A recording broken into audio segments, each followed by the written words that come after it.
The 80-20 Principle by Richard Koch. So this is a book that changed the way I think about productivity and efficiency.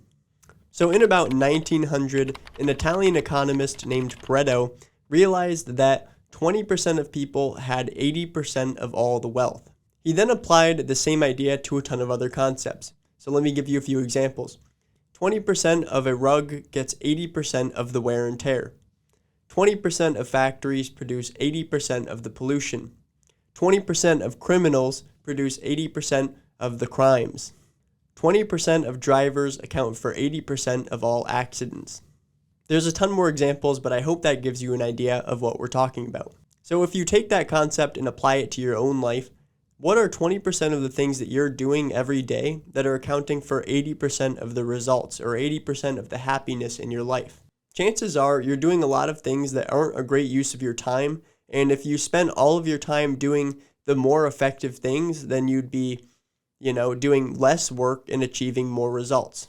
So I'm going to give you a few examples in my own life of ways that I applied the principles in this book to become more efficient. Number one thing that you have to understand is what you're actually doing with your time. Because if you don't know what you're doing with your time, then how are you supposed to decide that, one thing is more effective than another?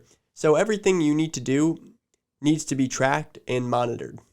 Every time that I do something, I write down what it was and how long it took me to do it. And then the next step after that is to find out if that thing is producing quantifiable results. Because what I ended up doing was looking at like a whole month of work, and then I looked at all the tasks that I did, and I kind of realized hey, a lot of these probably didn't move the needle forward in any meaningful way.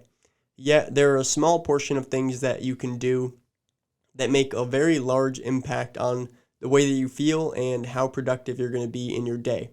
Let me give you a few examples. By going to bed at the right time and waking up at the right time, so those are just two simple things, which is really one simple thing, routine sleep schedule.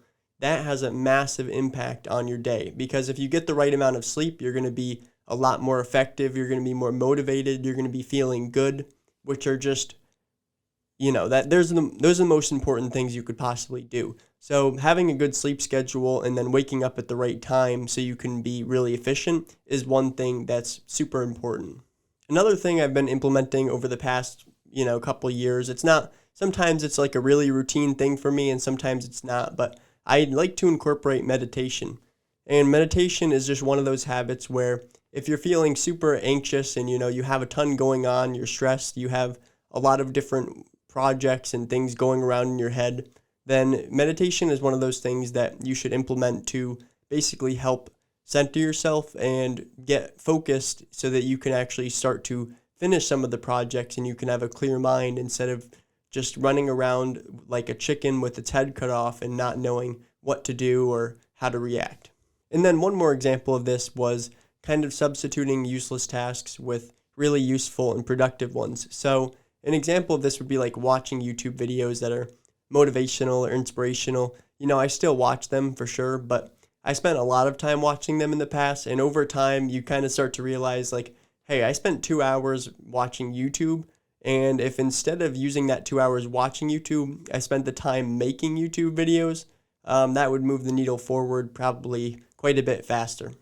Okay, so I know I kind of went on a rant there, but I hope that you were able to kind of get an understanding of what the 80-20 principle is about and how you can take that same principle and apply it to your life so that you can do less work and achieve more results. So thanks for watching, and again, if you did like it, then please leave me a thumbs up. I'd appreciate it quite a bit.